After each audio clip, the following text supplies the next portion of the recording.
गुरवे नमः। खण्डमण्डलाकारं व्याप्तं येन चराचरं तत्पदं दर्शितं येन तस्मै श्रीगुरवे नमः। तस्मै श्रीगुरवे नमः।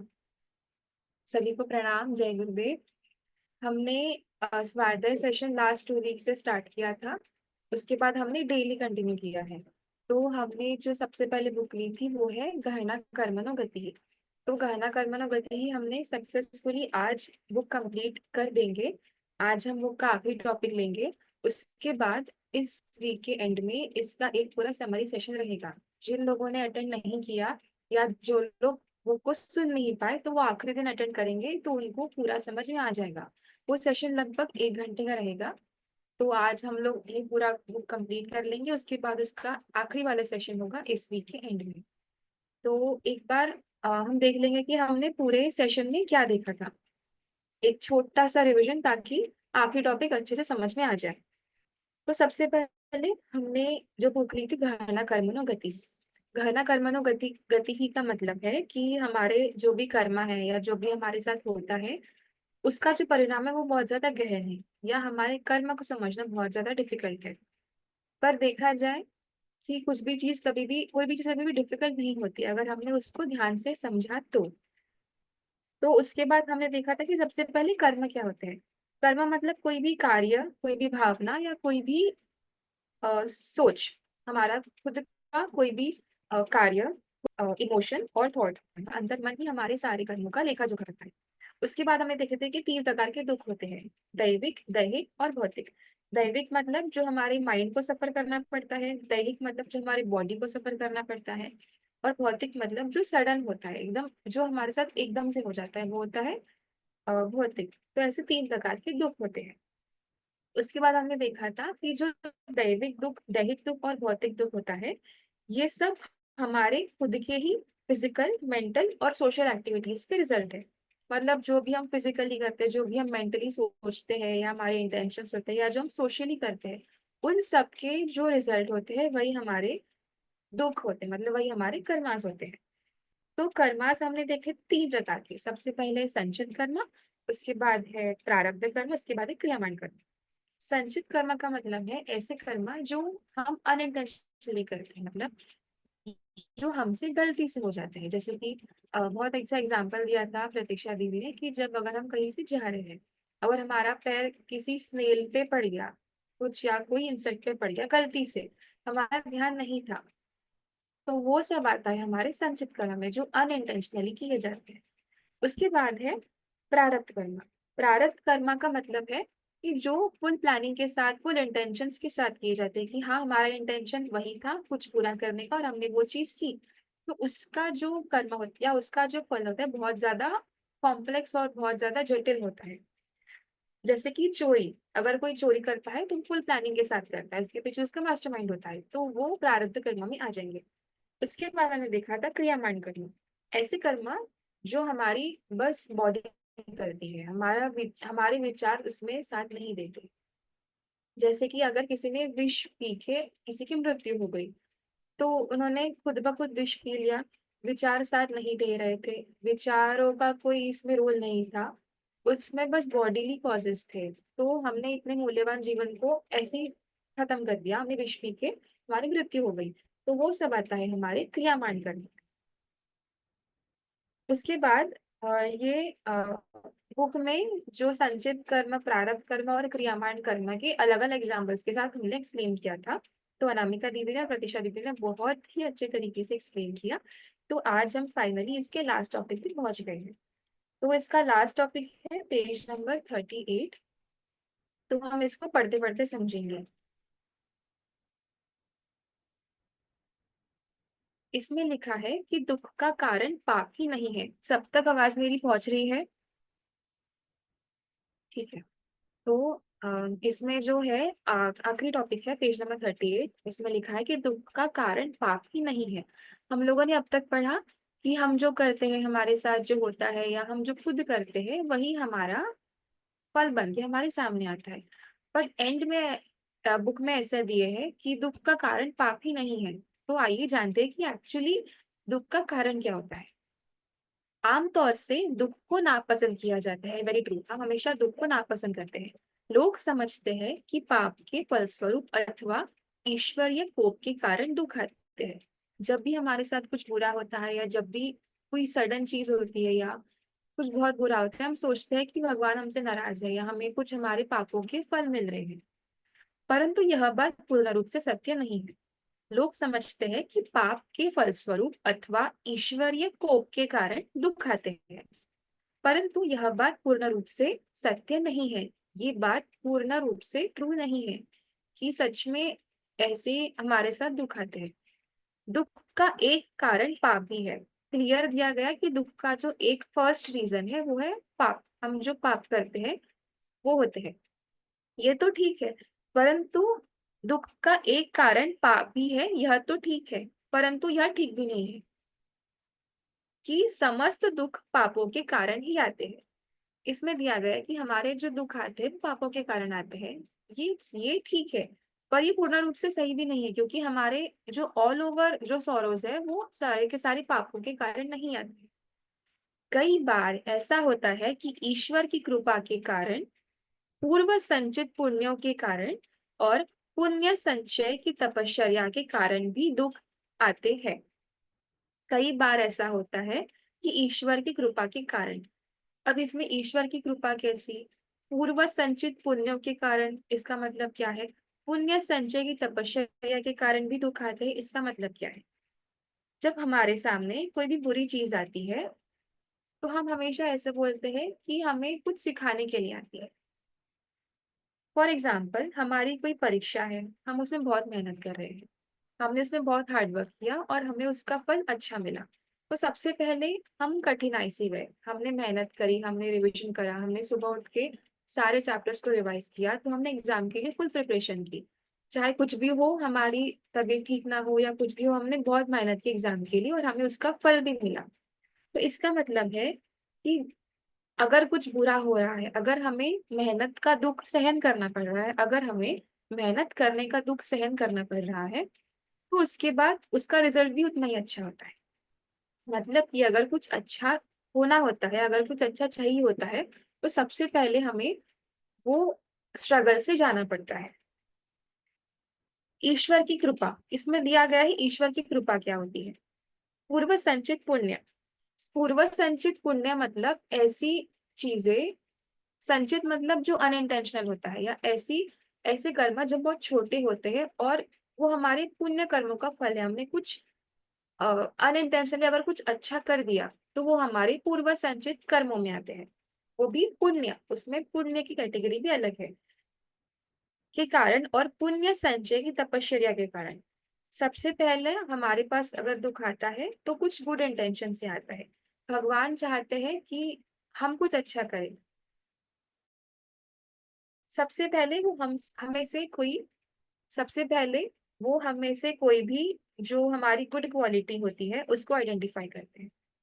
अगर उनको लगता है कि हमारे अंदर कुछ गुड क्वालिटी है, तो वो उस चीज को उभारने के लिए हमारे पास दुख लाते हैं कि हाँ, क्या सच में हम उस चीज को या हम सच में उस दुख को सहन कर सकते हैं? क्या हमारे पास सच में उस सहन करने की एबिलिटी है, कैपेबिलिटी है? अगर हम उसको सहन कर पाए तो ही हमें उसके बाद कुछ अच्छा मिलता है। दूसरा है तपश्चर्या या साधना। जो भी हम तपश्चर्या करते हैं, जो भी साधना हम करते हैं, उसके बारे में भी हम बाद में जानेंगे जो आखिरी सेशन है, कि हम अपने कर्म को, हमारे संचित कर्म को कैसे काटते हैं। उसमें भी वो भी संचित, उसमें साधना आ गई।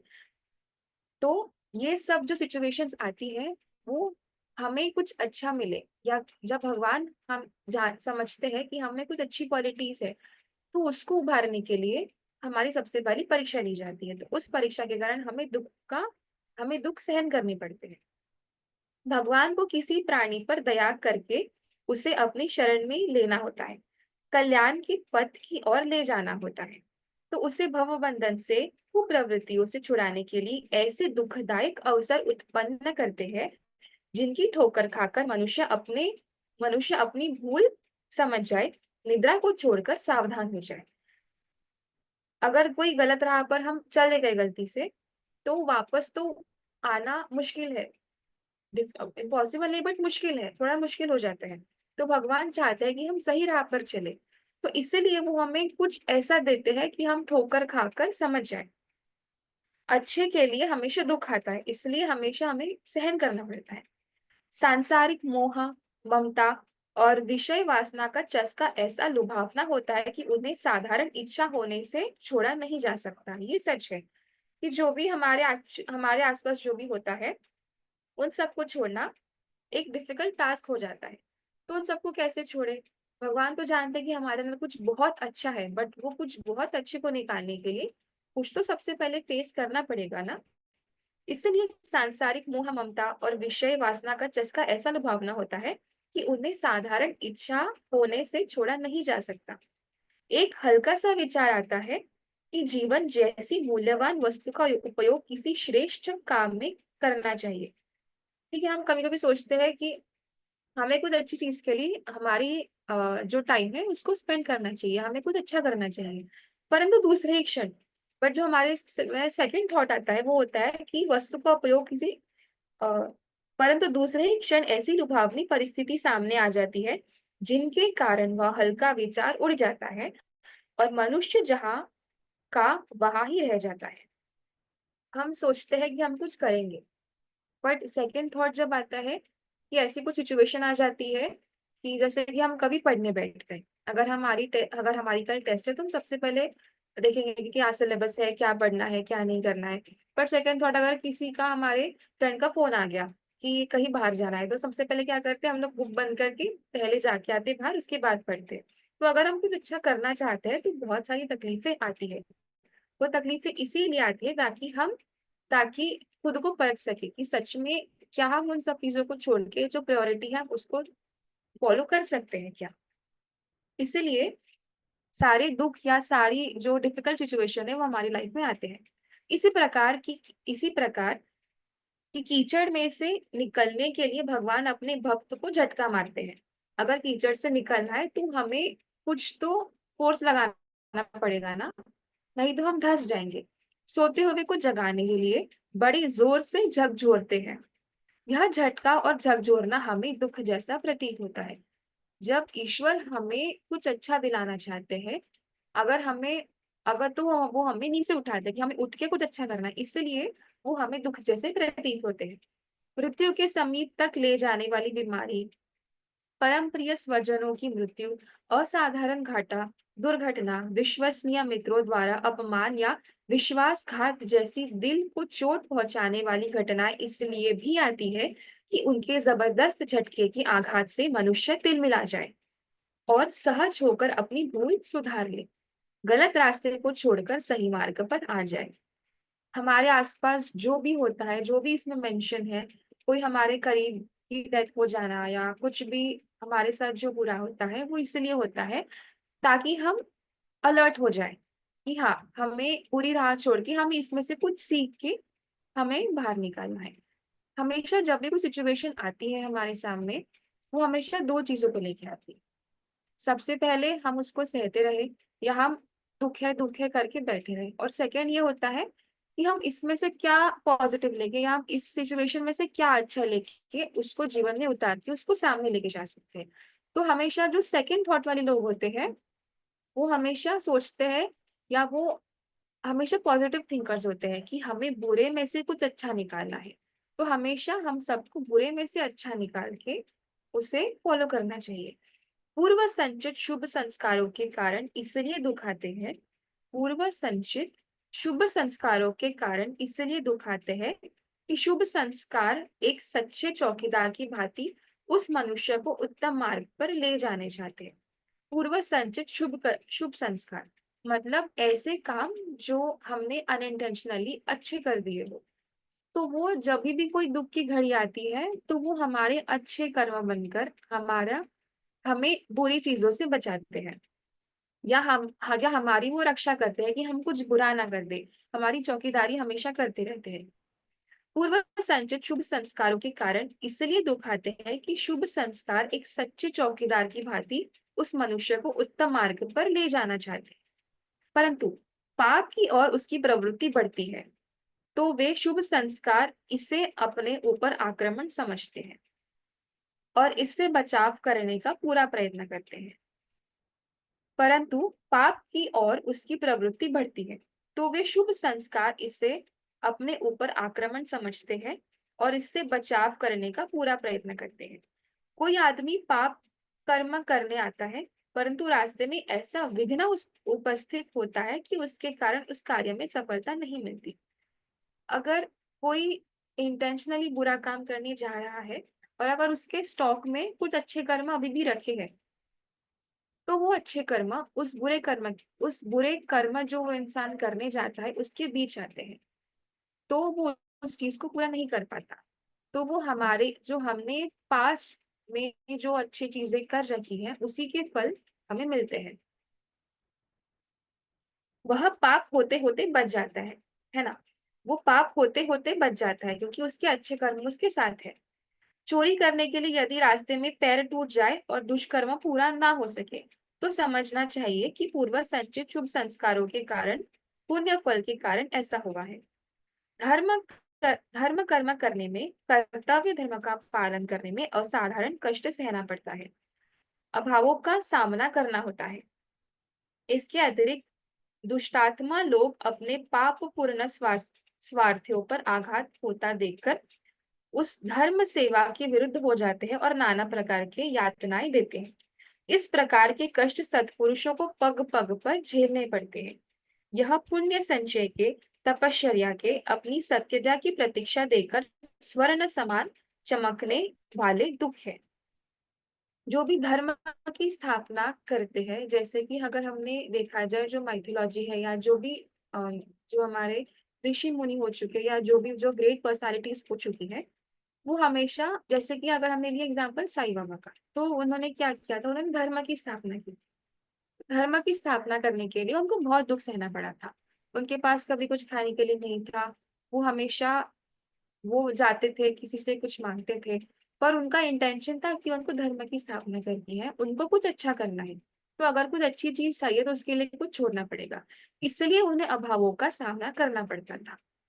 तो अगर हम प्रेजेंट टेंस में देखें, अगर हम आज के टाइम पे देखें कि अगर हम कुछ अच्छा करने का सोच रहे हैं, तो वो आसानी से नहीं होता है। हमें कुछ चीज को बनाने के लिए सबसे पहले किसी चीज को छोड़ना पड़ता है, हमें अभावों का सामना करना पड़ता है, तब जाके उसका फल हमारे पास आता है। यह पुण्य संचय के, तपश्चर्या के, अपनी सत्यता की परीक्षा देकर स्वर्ण समान चमकने वाले दुख है। ये जो हमारे दुख है वो कुछ टाइम बाद हमारे पास कुछ टाइम बाद हमारे पास आके अच्छा फल देंगे। निसंदेह कुछ दुख पापों के परिणाम स्वरूप भी होते हैं। निसंदेह कुछ पापों के परि कुछ दुख पापों के परिणाम स्वरूप भी होते हैं, परंतु यह भी निश्चय है कि भगवान की कृपा से, पूर्व संचित शुभ संस्कारों से और धर्म सेवा की तपश्चर्या से भी वे आते हैं।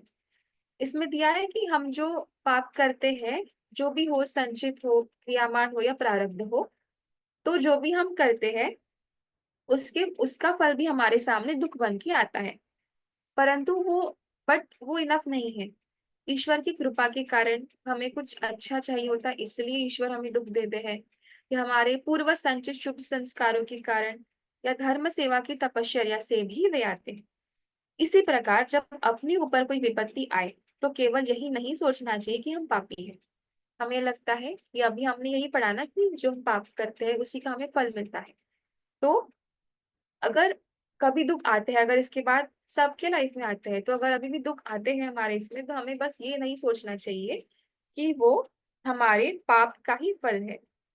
वो हमारे पास इसलिए आ रहा है ताकि हमें कुछ अच्छा करना है, ताकि हमारे अ, आत्मा या हमारे अंतर मन के अंदर जो भी धूल जमी है सबसे पहले उसको निकालना है, उसके बाद कुछ अच्छी चीज हमारे सामने आएगी। धर्म सेवा की तपश्चर्या से भी वे आते हैं। इसी प्रकार जब अपने ऊपर कोई विपत्ति आए, तो केवल यही नहीं सोचना चाहिए कि हम पापी हैं, अभागे, ईश्वर के कोप भाजन है। संभव है कि वह कष्ट हमारे लिए किसी हित के लिए ही आए हैं। उस कष्ट की तह में शायद कोई ऐसा लाभ छिपा हो जिसे हमारा अल्पज्ञ मस्तिष्क आज ठीक ठीक रूप से नहीं पहचान सकता है। हमारा आउटर माइंड सोचता है कि हमारे पास जो दुख आ रहे हैं वो शायद हमने कुछ बुरा किया होगा या कुछ इसी के लिए आता है, बट जो हमारा अंतर मन है वो जानता है कि हम जो सह रहे हैं वो किसी चीज के लिए सह रहे हैं। वो बस पाप ही नहीं है। हमें उभरने के लिए किसी चीज से गुजरना जरूरी है, इसलिए हमारे सामने वो आ रहे हैं। दूसरे लोग अनीति और अत्याचार करके किसी निर्दोष व्यक्ति को सता सकते हैं। शोषण, उत्पीड़न और अन्याय का शिकार कोई व्यक्ति दुख पा सकता है। अत्याचारी को भविष्य में उसका दंड मिलेगा, जिसने बुरा किया है उसको तो बुरा 100% मिलेगा ही। पर इस समय तो निर पर इस समय तो निर्दोष को ही कष्ट सहना पड़ता है। ऐसी घटनाएं तो उस दुख पाने वाले व्यक्ति के कर्मों का फल नहीं कहा जा सकता। अत्याचारी को भविष्य में उसका दंड मिलेगा, पर इस समय तो निर्देश पर उस समय तो निर्दोष को ही कष्ट सहना पड़ता है। हमेशा जो इनोसेंट है उसी को सहना पड़ता है। ऐसी घटनाएं तो उस दुख पाने वाले व्यक्ति के कर्मों का फल नहीं कहा जा सकता। उसने तो कुछ किया नहीं, बट उसको ये सब क्यों मिला। विद्या पढ़ने में विद्यार्थी को काफी कष्ट उठाना पड़ता है, ये सही है। माता को बालक के पालने में कम तकलीफ नहीं होती। तपस्वी और साधु पुरुष लोक कल्याण और आत्मोन्नति के लिए नाना प्रकार के दुख उठाते हैं। इस प्रकार स्वेच्छा से स्वीकार किए हुए कष्ट और उत्तरदायित्व को पूरा करने में जो कठिनाई उठानी पड़ती है एवं संघर्ष करना पड़ता है, उसे दुष्कर्मों का फल नहीं कहा जा सकता।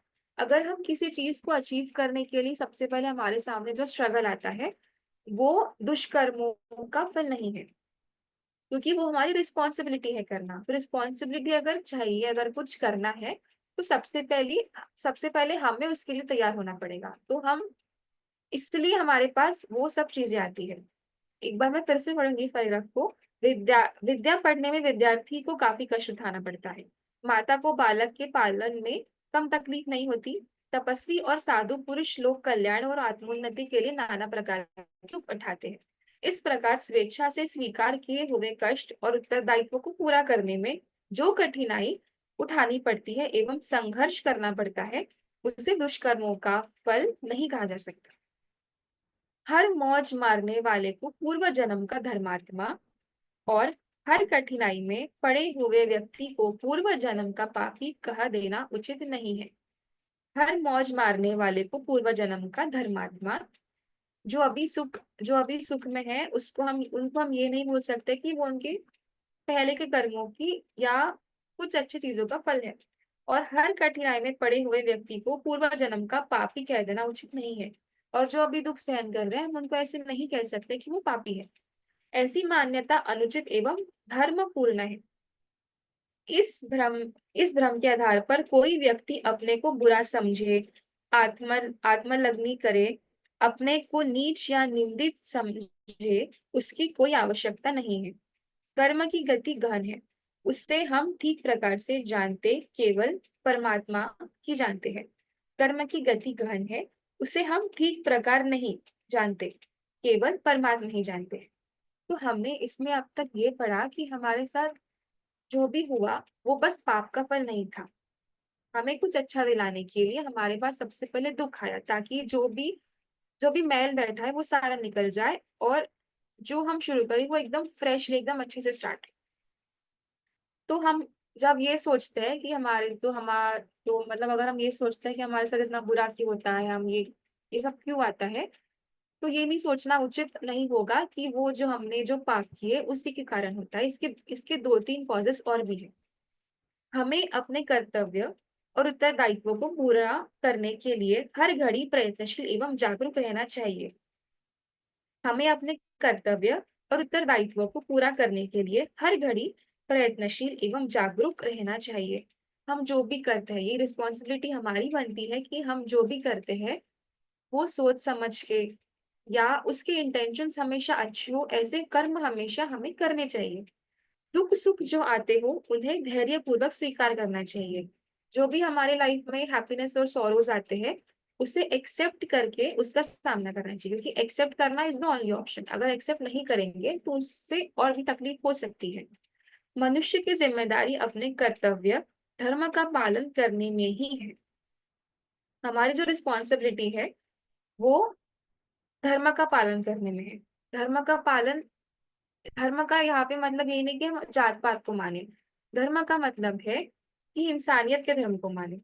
जो हमें ठीक लगता है या हमें ऐसा लगता है कि ये करने से किसी का बुरा नहीं होगा, वो होता है धर्म। असफलता, सफलता, असफलता या दुख सुख अनेक कारणों से होते हैं। हमारे पास जो भी सक्सेस आते हैं, जो भी फेलियर्स आते हैं, उसके बहुत सारे रीजंस होते हैं। सफलता, असफलता या दुख सुख अनेक कारणों से होते हैं। उसे ठीक प्रकार कोई नहीं जानता। ये सब जो हमारे साथ होता है उसे ठीक प्रकार कोई नहीं जानता।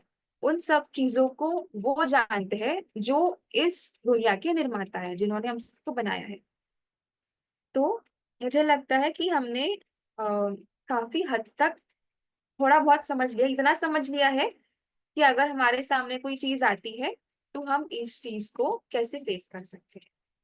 अगर अब किसी को कुछ पूछना हो या किसी को कुछ नहीं समझा है तो वो पूछ सकते हैं, या आपके जो प्रश्न है वो जो ग्रुप है उसमें डाल दीजिए, क्योंकि हम इस वीक के एंड में इस बुक की पूरी समरी, जो नहीं सुन सके और जिन्होंने सुना है वो सब ज्वाइन करें, क्योंकि वो आखिरी सेशन बहुत इंपॉर्टेंट है। और अगर सब सुनेंगे तो उसका लाभ और अच्छा होगा। तो किसी को कोई सवाल है या कुछ पूछना है तो आप पूछ सकते हैं।